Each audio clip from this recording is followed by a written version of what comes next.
नमस्कार बच्चों, आपका स्वागत है आपके अपने यूट्यूब चैनल खन्ना क्लासेस पर। और आज ये हमारी 31वें नंबर की क्लास है, जिसमें आज हम अपना वही विषय सामाजिक विज्ञान अध्याय 6 कक्षा 10 के लिए हम अभी पढ़ रहे हैं।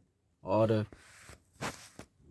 अध्याय 6 है प्राकृतिक आपदाएं एवं आपदा प्रबंधन, जिसमें आज हम बाढ़ आपदा और भूकंप आपदा के बारे में पढ़ने वाले हैं कि ये आपदा क्या है, इनके प्रभाव क्या है, इनकी आपदा से कैसे बचा जा सकता है, यानी कि आपदा का प्रबंधन क्या है। क्योंकि हम 30वें नंबर वीडियो में हम अध्याय 6 में प्रारंभ कर चुके हैं और आपदाओं के बारे में एक बेसिक हमने जाना कि क्या होता है, और उसमें हमने पढ़ा था सूखा आपदा के बारे में। तो आज हम बाढ़ आपदा और भूकंप आपदा के बारे में, ये हमारी वीडियो क्लास है। तो आप लोगों से यही रिक्वेस्ट है कि जिन लोगों ने अभी तक सब्सक्राइब नहीं किया है चैनल, वो सब्सक्राइब कर लें और अपने दोस्तों को शेयर करें, उनके व्हाट्सएप फेसबुक पेज पर, और फेसबुक पेज पर जो भी आपके ग्रुप्स हों उनमें शेयर करिए, जिससे ज़्यादा से ज़्यादा बच्चे हमसे जुड़ सकें और भाग लिख सकें। और अगर ये वीडियो किसी हमारे गुरुजन के पास पहुंच रहा है तो उनसे भी मेरा निवेदन है कि वो ज़्यादा से ज़्यादा अपने बच्चों को ये वीडियो के बारे में बताएं, कि जिससे कि बच्चे ज़्यादा से ज़्यादा पढ़ सकें। चलिए अब हम प्रारंभ करते हैं आज की अपनी क्लास।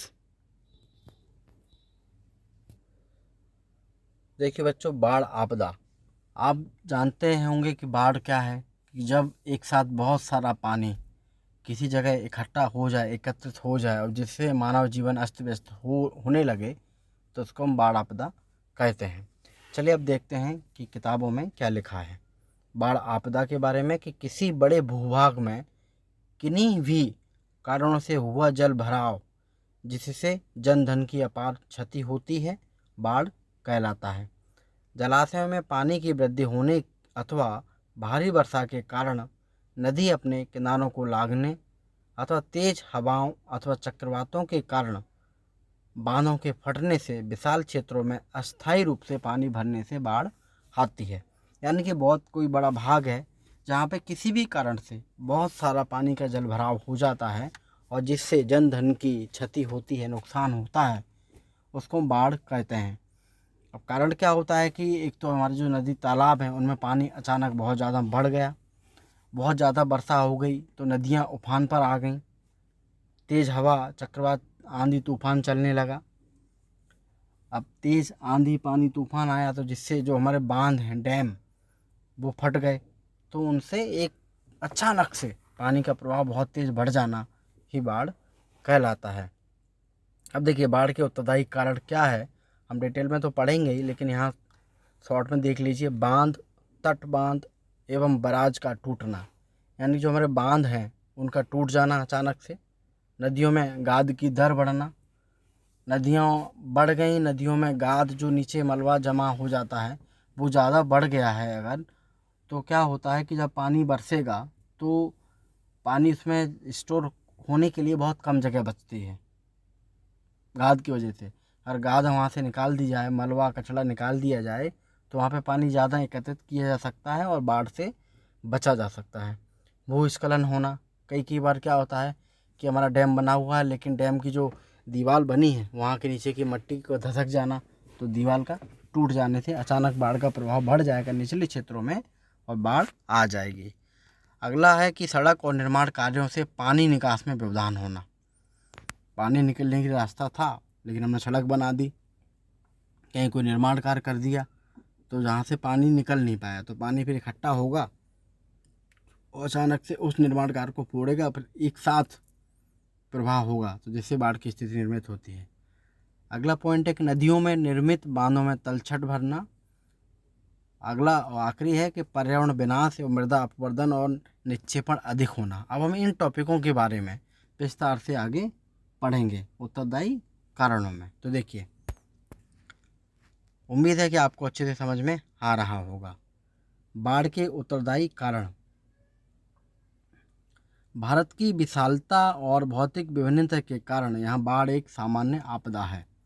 क्या होता है कि भौतिक विभिन्नता इस तरह से समझें कि कहीं पर तो ऊंचा क्षेत्र है, कहीं पर निचला क्षेत्र है, कहीं पहाड़ी है, कहीं समतल क्षेत्र है, तो इस वजह से भी बाढ़ आना एक आम बात हो जाती है। जैसे कि हम देखते हैं कि बिहार में हमेशा बाढ़ आती है, क्योंकि जो उत्तर भारत का जितना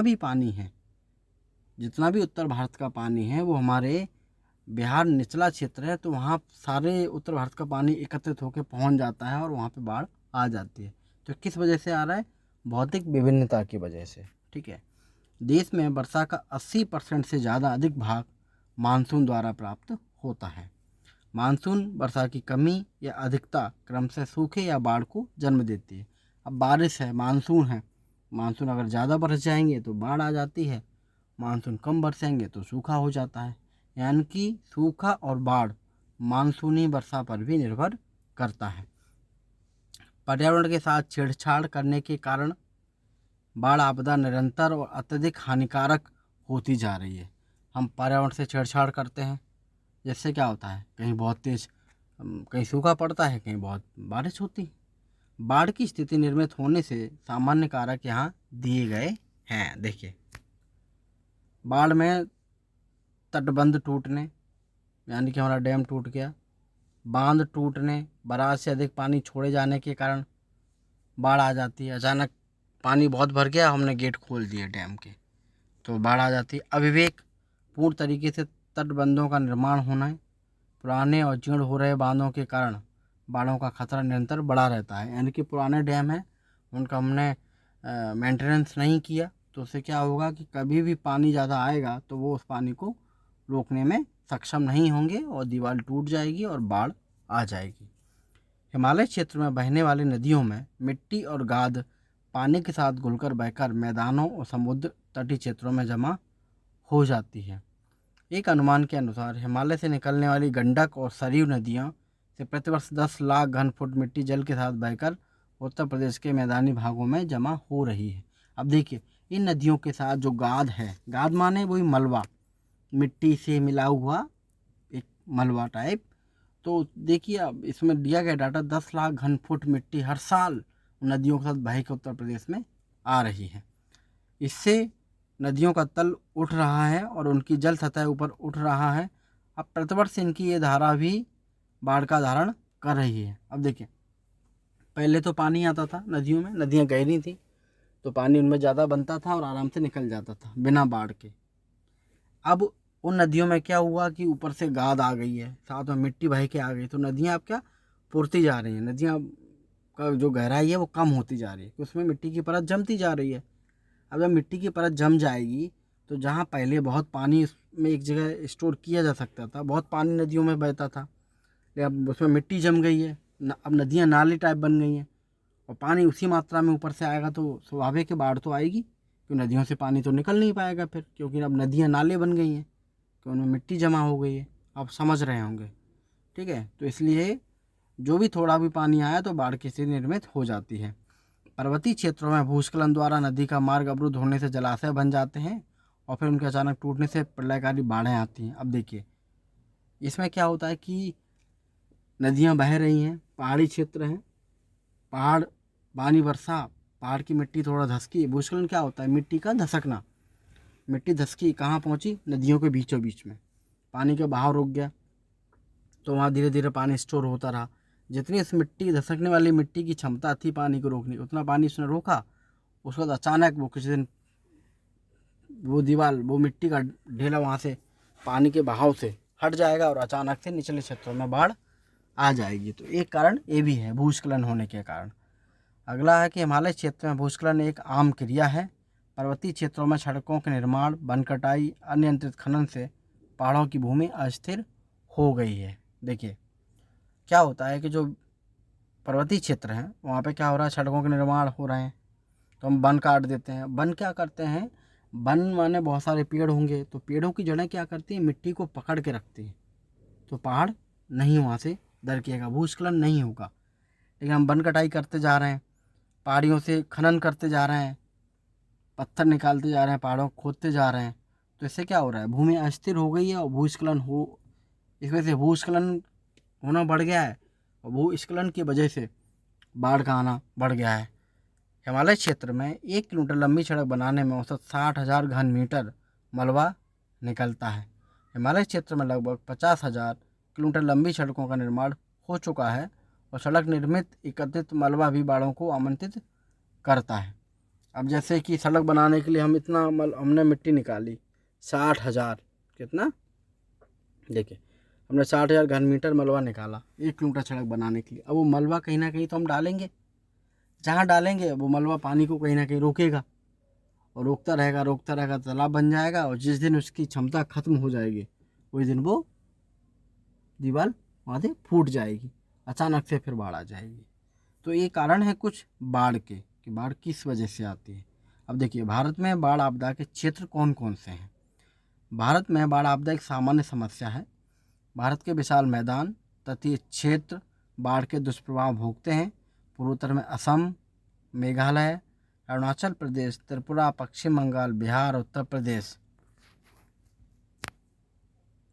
उड़ीसा में बाढ़ आना एक वार्षिक क्रिया है। इसके परिणाम मानव और पशु सभी को भुगतने पड़ते हैं। देखिए, आपने देखा होगा जितने भी राज्य हैं सब उत्तर पूर्वी राज्य हैं। जो 7 सिस्टर हैं हमारे उत्तर पूर्वी राज्य हैं, जैसे कि मिजोरम, त्रिपुरा, अरुणाचल प्रदेश, असम, ये राज्य, पश्चिम बंगाल, उत्तर प्रदेश, कुछ हिस्सा बिहार, इनमें बाढ़ हमेशा आता ही आता है। ठीक है। अब देखिए, बाढ़ आपदा के प्रभाव। बाढ़ एक विनाशकारी आपदा है। मानव जीवन को बाढ़ निम्नलिखित प्रकार से प्रभावित करती है। पहला तो भौतिक क्षति होती है। पहले तो तेज गति से बहने वाले पानी के कारण भवनों को क्षति पहुंचती है। कमजोर नींव के ऊपर बड़े बने भवन बाढ़ के कारण ढह जाते हैं। जान माल को खतरा हो जाता है। तेज गति से बहने के कारण पानी भूस्खलन की स्थिति पैदा करता है। यानी कि एक तो भौतिक हमको नुकसान होता है। भौतिक नुकसान माने हमारे घर बने हुए हैं, अगर घर कहीं कच्चा है, थोड़ा कमज़ोर है, तो पानी उसको ज़रूर ही उसको गिरा देगा और उससे हमारे जान माल की हानि होगी। अब देखिए, इस डायग्राम में देखते हैं बाढ़ प्रभावित क्षेत्र। आपको ये कलर दिख रहा होगा, तो ये कलर हमारा बाढ़ का है। तो देखिए, ये बाढ़ के क्षेत्र सारे देखिए, उत्तर पूर्वी उत्तर प्रदेश, ये हमारे यहाँ पे बिहार है, देखिए 7 सिस्टर्स हैं। तो ये जो क्षेत्र हैं जहाँ पर बाढ़ आती है, हमेशा आती है। और देखिए, ज़्यादातर आपको उत्तर पूर्वी राज्य मिलेंगे, क्योंकि यहाँ पे एक तो पर्वतीय क्षेत्र भी हैं और यहाँ से नदियाँ बहुत बहती हैं। तो क्या होता है, नदियों में तो अब मलबा जम गया है, गाद जम गई है, तो नदियों में उतनी गहराई बची नहीं है, पानी को इतनी कैपेसिटी बची नहीं है अपने आप में स्टोर करने की या अपने से निकालने की। तो इसलिए वो बाढ़ हमेशा हर साल प्रत्येक वर्ष इन जगहों पर हमारे देश में बाढ़ आती ही आती है। ठीक है, चलिए आगे पढ़ते हैं। हम पढ़ रहे थे बाढ़ आपदा के प्रभाव। तो पहला हमने पढ़ा भौतिक क्षति। देखिए, भौतिक क्षति के बाद क्या होता है, मृत्यु तथा मृत्यु और जन स्वास्थ्य। बाढ़ में डूबने से लोगों और मवेशियों की मृत्यु हो जाती है। महामारी, अतिसार, विषाणु संक्रमण, मलेरिया जैसे रोगों का फैलाव आम बात है। जब बाढ़ आ जाएगी तो क्या होगा, जान माल की हानि होगी, लोगों की मृत्यु होगी, पशुओं की मृत्यु होगी, तो उससे क्या महामारी फैलेगी। ठीक है। अगला है कि जल आपूर्ति में व्यवधान। कुआं, नलकूप, भूजल के प्रदूषित होने से स्वच्छ पेयजल का संकट उत्पन्न होता है। जैसे हमारा कुआं है, बाढ़ आ गई तो कुआं सब पानी में डूब गए, तो पानी कैसा हो गया, प्रदूषित। उससे क्या होगा, बीमारियां होंगी और जल आपूर्ति में बहुत समस्या आएगी, पीने के लिए पानी उपलब्ध नहीं हो पाएगा। अगला है कि फसलें और खाद आपूर्ति।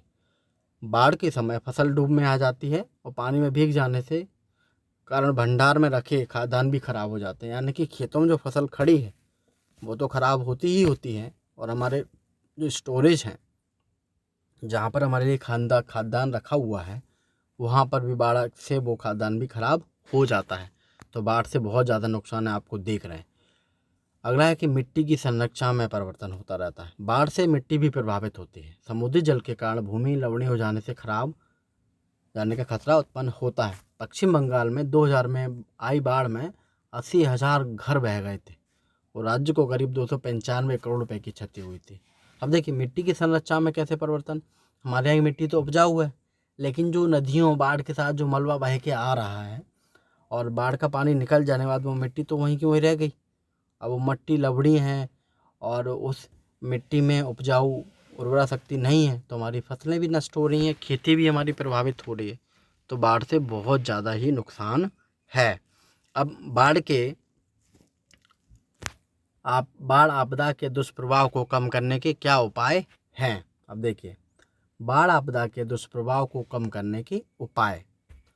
वर्षा और तूफान के फलस्वरूप आने वाली आकस्मिक बाढ़ों को छोड़कर अन्य बाढ़ों के लिए प्रायः एक समुचित चेतावनी अवधि होती है।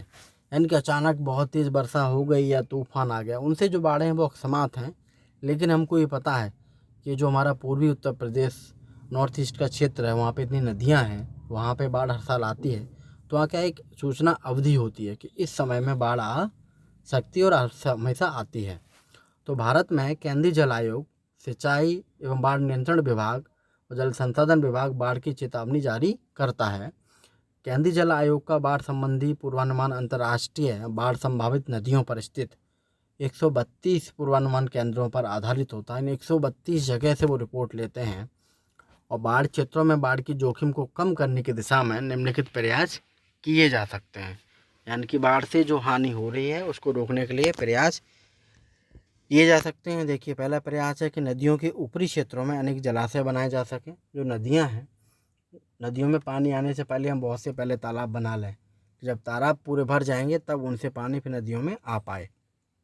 अगला है कि सहायक नदियों व धाराओं पर अनेक छोटे छोटे बांध बनाए जाएं, जिससे मुख्य नदी में बाढ़ के खतरे को कम किया जा सके। जैसे अब 10 नदियां हैं, एक नदी है और मिलके एक नदी में मिल गई। अब इन सब का पानी यहाँ पहुँचेगा तो यहाँ बाढ़ बनेगी। लेकिन अगर हम यहीं पे थोड़े थोड़े डैम बना दें यहीं पे, तो कुछ पानी यहाँ रोका जा सकेगा, कुछ पानी को यहाँ रोका जा सकेगा। तो इस नदी में पानी, मेन नदी में, मुख्य नदी में पानी कम आएगा, जिससे यहाँ बाढ़ की संभावना खत्म हो जाएगी। अगला है कि नदियों के ऊपरी जल संग्रहण क्षेत्रों में सघन वृक्षारोपण, यानी कि हम वहाँ पे पेड़ लगाने चाहिए, जिससे कि पेड़ की जड़ें मिट्टी को पकड़ के रखें। अगला है कि मैदानी क्षेत्रों में अनुपयुक्त भूमि में जल संग्रहण किया जा सके। जो मैदानी क्षेत्र हैं, जो भूमि उपयोगी नहीं है, तो वहाँ पे हम तालाब बनाएं, जलाशय बनाएं। अगला पॉइंट है कि तटबंधों की सुरक्षा की ओर ध्यान दिया जाए। यानी कि जो भी डैम हैं, तट बने हुए हैं, उनका हम मेंटेनेंस करें टाइम टू टाइम, उनकी मजबूती का ध्यान रखें। अगला है तटबंधों के बीच फंसे हुए गांवों की सुरक्षा के लिए पूर्ण और आंशिक पुनर्वास किया जाए। यानी कि जो तटबंधों के जो तट हैं, नदियों के जो किनारों पर जो गांव बसे हैं, उनके लिए हम कहीं ना कहीं एक जगह रिजर्व करके रखें कि अगर नदी में कभी बाढ़ आती है तो हम इनको तुरंत ही यहाँ से वहाँ शिफ्ट कर दें। अगला प्रश्न है कि नदियों के जल संग्रहण क्षेत्रों में वन विनाश पर नियंत्रण किया जाए। अगला है कि पर्वतीय क्षेत्रों में सड़क निर्माण के समय विस्फोटकों का सीमित उपयोग कर भूस्खलन पर नियंत्रण किया जाए। यानी कि जो हम सड़क निर्माण कर रहे हैं, तो सड़क निर्माण के लिए हम बीच से पहाड़ भी हमको काटना है, पत्थर हटाना है, तो हम विस्फोटक ना लगाएं, बम ना लगाएं, उनको बड़े आराम से काटें। बम लगाने से क्या होता है कि वो रास्ता तो साफ़ हो जाता है, लेकिन आसपास जो पहाड़ पर्वत हैं वो भी डैमेज हो जाते हैं, वो थोड़ा कमज़ोर हो जाते हैं। तो जब पानी बहुत तेज़ गिरता है तो यहाँ की मिट्टी क्या होता है, यहाँ से मिट्टी हट जाती है और फिर पहाड़ ढह जाता है और कहीं ना कहीं ये मलबा इकट्ठा होकर दीवार बनाता है और ऐसे वर्षा होती है तो इसको इकट्ठा करता है पानी को, फिर उससे बाढ़ आ जाती है। अब देखिए आगे, कछार और तटीय क्षेत्रों में भूमि उपयोग पर नियंत्रण से जान माल का खतरा कम किया जा सकता है। बाढ़ संभावित क्षेत्रों में किसी भी बड़े विकास कार्य की अनुमति नहीं देनी चाहिए। बाढ़ क्षेत्रों में भवनों का निर्माण मजबूत होना चाहिए। ठीक है, समझ गए होंगे आप। कछार या तटीय या जो पहाड़ पर्वत वाले क्षेत्र हैं, वहाँ पे क्या होगा कि बड़े बड़े विकास कार्य ना करें तो बड़े आराम से करें, बड़े बड़े मशीनों से ना कराया जाए। ठीक है, और जो घर बने तो बहुत ही मजबूत तरीके से वहाँ पे घर बनाए जाने चाहिए। उम्मीद है कि आपको बाढ़ आपदा और उसका प्रबंधन और उसके कारण बहुत अच्छे से समझ में आए होंगे। अब हम आगे चलते हैं भूकंप आपदा की ओर। भूकंप आपदा क्या है? देखिए,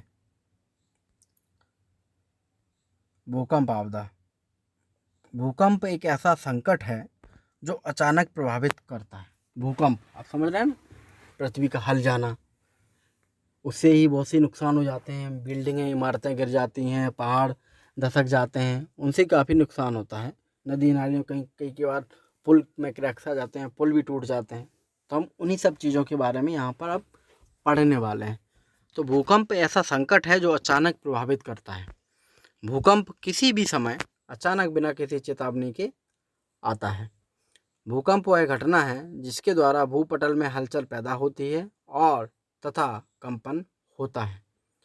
यह कंपन तरंगे के रूप में होता है। जैसे जैसे तरंगें केंद्र से दूर जाती हैं, उनकी शक्ति एवं तीव्रता का ह्रास होता है। यानी हम कहते हैं ना कि भूकंप आया तो उसका केंद्र कहाँ था, बोला केंद्र बिंदु इस शहर में था, उसकी इतनी तीव्रता थी। हम इसको तीव्रता को रिएक्टर में नापते हैं कि 5 रिएक्टर का भूकंप था, ऐसा। तो भूकंप का प्रभाव दो रूपों में होता है। प्रथम प्रभाव उत्पत्ति केंद्र के चारों तरफ तरंगों के द्वारा प्रसारित होता है, यह क्षैतिज प्रभाव होता है। दूसरा प्रभाव धरातली भागों में ऊपर और नीचे की तरफ लंबवत रूप से होता है। भूकंप यह रूप अत्यंत विनाशकारी होता है। जहाँ से भूकंप की शुरुआत होती है उस स्थान को भूकंप का केंद्र कहते हैं। मैंने कहा ना कि जहाँ भूकंप आता है वहाँ हम केंद्र ढूंढते हैं कि ये शहर, ये जगह भूकंप का केंद्र रही। धरातल पर सर्वप्रथम भूकंप लहरों और हलचलों का अनुभव नहीं यही होता है। सबसे पहले भूकंप केंद्र से जो लहरें प्रसारित होती हैं, जहाँ भी केंद्र होगा वहाँ से कुछ लहरें प्रसारित होंगी, उन्हें हम भूकंप लहरें कहते हैं। ठीक है। भूकंप की तीव्रता और परिमाण का मापन रिएक्टर पैमाने पर होता है। इसको याद रखिए, ये कभी ऑब्जेक्टिव में या खालिस्तान में आ सकता है कि भूकंप की तीव्रता किस पैमाने द्वारा मापी जाती है और किस इकाई में मापी जाती है, तो किस में, रिएक्टर में मापी जाती है। ठीक है। भूकंप उत्पत्ति के अनेक कारण हैं। देखिए, ऐसा समझा जाता है कि पृथ्वी की सतह बड़ी बड़ी प्लेटों से बनी है। ये प्लेटें पृथ्वी की आंतरिक गर्मी के कारण एक दूसरे की तरफ खिसकती हैं। इनके खिसकने अथवा फैलने से भूकंप आता है। जहाँ दो प्लेटें मिलती हैं पर्वत बनते हैं, जहाँ से बाहर खिसकती हैं वहाँ नई सतह का निर्माण होता है और ज्वालामुखी उद्गार इन्हीं से संबंधित है। यानी कि पृथ्वी के अंदर प्लेटें बनी हुई हैं, ठीक, बड़ी बड़ी प्लेटें। जब प्लेटें जहाँ से हट जाती हैं और वहाँ स्पेस मिलता है तो ज़मीन के अंदर ज्वालामुखी जो है, लार्वा, वो वहाँ से निकलने लगता है। ठीक है। अब हम आगे ये भी पढ़ेंगे, मिलेगा आपको पढ़ने में, तो वहाँ पे आपको इसको भी अच्छे से समझाने का प्रयास किया जाएगा। अब देखिए, भारत में भूकंप प्रभावी क्षेत्र, भारत के वितरण और प्रभाव के आधार पर भारत को 5 क्षेत्रों में बांटा है। कितने में? 5 क्षेत्रों में बांटा है। पहला, अत्यधिक प्रभावित क्षेत्र, यानी सबसे ज़्यादा जहाँ नुकसान होता है। दूसरा, अधिक खतरा प्रभावित क्षेत्र। तीसरा, मध्यम प्रभावित क्षेत्र। चौथा, निम्न खतरा प्रभावित क्षेत्र। पांचवा, सामान्य क्षेत्र। अब देखिए, देश में सबसे खतरा प्रभावित क्षेत्र है हिमालय, जिसके अंतर्गत हिमाचल प्रदेश, उत्तराखंड, उत्तर बिहार तथा पूर्वोत्तर भारत शामिल है। इसके अतिरिक्त कच्छ, कोंकण तट भी अधिक खतरा प्रभावित क्षेत्र हैं। यानी कि जो बाढ़ का खतरा है और जो हमारी भूकंप का खतरा है, ये हमारे उत्तर पूर्वी राज्यों को ही है, दोनों खतरे। ठीक है। मध्य भारत, राजस्थान, महाराष्ट्र, कर्नाटका, उड़ीसा, तमिलनाडु, आंध्र प्रदेश, झारखंड, छत्तीसगढ़ सामान्यतः कम प्रभावित क्षेत्र हैं, जिसके अन्य भाग मध्यम खतरनाक क्षेत्र के अंतर्गत आते हैं। देखिए, सिर्फ उत्तर पूर्वी, जो हमारा उत्तर पूर्वी क्षेत्र, नॉर्थ ईस्ट जिसको हम बोलते हैं, नॉर्थ ईस्ट के वो 7 राज्य और उत्तर प्रदेश और हमारा बिहार और हिमाचल, यही प्रभावित ज़्यादा क्षेत्र हैं भूकंप से। ठीक है। अब देखिए, भूकंप का सामाजिक तथा पर्यावरणीय प्रभाव। भूकंप से बड़े पैमाने पर नुकसान होता है। यदि अधिक जनसंख्या घनत्व वाले क्षेत्र में आता है तो जान माल की भारी क्षति होती है, क्योंकि जहाँ जनसंख्या ज़्यादा रहती है और वहीं पर भूकंप का केंद्र रहा, वहीं पर अगर भूकंप आया तो ज़्यादा नुकसान होगा, स्वाभाविक बात है। संचार यातायात के साधन नष्ट हो जाते हैं, उद्योग और विकास के कार्य को बाधा पहुंचती है, रास्ते अवरुद्ध होने से लोगों को मदद करने में रुकावटें आती हैं। आएगी, स्वाभाविक बात है। जब भूकंप आएगा तो पहाड़ पर्वत भी गिरेंगे, घर भी गिरेंगे, मिट्टी भी कहीं धंसकेगी, तो इस तरह से बहुत बाधाएं आती हैं। ठीक है। यातायात के साधन बंद होंगे, संचार के साधन बंद हो जाएंगे, फैक्ट्रियों में भी काम बंद हो जाएगा। अब देखिए, भूकंप के प्रभाव या शॉर्ट में दिया है, भौतिक क्षति होती है, हम पढ़ चुके हैं। घर जान माल की हानि होती है, मनुष्य जीव जंतु की मृत्यु होती है, ये भी हम पढ़ चुके हैं। जन स्वास्थ्य पर किस तरह प्रभाव पड़ता है, जल आपूर्ति प्रभावित होती है, परिवहन नेटवर्क में बाधा आती है, बिजली और संचार सेवा में रुकावट होती है, क्योंकि भूकंप आता है तो बिजली के खंभे भी गिर जाते हैं, संचार साधन के लिए जो खंभे लगे हुए हैं वो भी गिर जाते हैं। तो इन सब चीज़ों पर प्रभाव पड़ता है। चलिए भूकंप के दुष्प्रभाव को कम करने के उपाय और देखते हैं। तो इसके साथ हमारा ये टॉपिक कंप्लीट हो जाएगा। भूकंप के प्रभाव को कम करने के लिए क्या करना चाहिए कि भूकंप प्रभावित क्षेत्रों में भवनों का डिजाइन वास्तुकला इंजीनियरिंग के सहयोग से तय होना चाहिए। यानी कि हम ऐसा घर बनाएं जिसकी डिजाइन बनवा के बनाना चाहिए जिससे कि ज़्यादा नुकसान नहीं हो। भवन निर्माण के पहले मिट्टी की किस्म का विश्लेषण कराना उपयुक्त है कि मिट्टी कैसी है, धसकने वाली मिट्टी तो नहीं है। नरम मिट्टी के ऊपर मकान नहीं बनाना चाहिए, क्योंकि वहाँ मकान जल्दी गिरने के चांसेस होते हैं। कमज़ोर मिट्टी पर निर्माण कार्य करने के लिए भवन डिजाइन की सुरक्षा उपाय अपनाए जाने चाहिए। अगर मिट्टी कमज़ोर है तो वहाँ पर जो भी भवन निर्माण के जो भी जितने भी सुरक्षा के उपाय हैं वो सब हमको करने चाहिए। अब हम दूसरा देखें तो भारतीय मानक ब्यूरो ने भूकंप की दृष्टि से सुरक्षित निर्माण कार्य के लिए भवन संहिताएं और मार्गदर्शन निर्देश प्रकाशित किए हैं। यहाँ जो भारतीय मानक ब्यूरो है तो उन्होंने कहा है कि जहाँ पर ज़्यादा भूकंप आता है वहाँ के लिए ये कुछ नियम हैं, उनको मानना चाहिए। तो भवन का निर्माण करने से पूर्व नगरपालिका निर्धारित उपनियमों के अनुसार नक्शों की जांच करवानी चाहिए। अगला है कि वर्तमान मौजूदा भवनों जैसे कि अस्पताल, विद्यालय, दमकल केंद्र जिनके निर्माण में भूकंप संबंधी सुरक्षा उपाय न अपनाए जाएं तो समयानुकूल नई तकनीक का अनुप्रयोग किया जाना आवश्यक है। अगला है कि वास्तुकारों, बिल्डरों, ठेकेदारों, डिजाइनरों, पैसा लगाने वालों एवं सरकारी अधिकारियों, मकान मालिकों के लिए संवेदीकरण और प्रशिक्षण कार्यक्रमों के द्वारा जागरूकता विकसित करनी चाहिए। ठीक है, अब देखिए कहाँ कहाँ भूकंप बहुत तेज आता है। जो आपको इस डायग्राम में लाल कलर में जो दिख रहा है वो सब बहुत ही भूकंप प्रभावित क्षेत्र हैं। देखिए ये उत्तर पूर्वी नॉर्थ राष्ट्र, ठीक है, ये देखिए हिमालय का क्षेत्र, और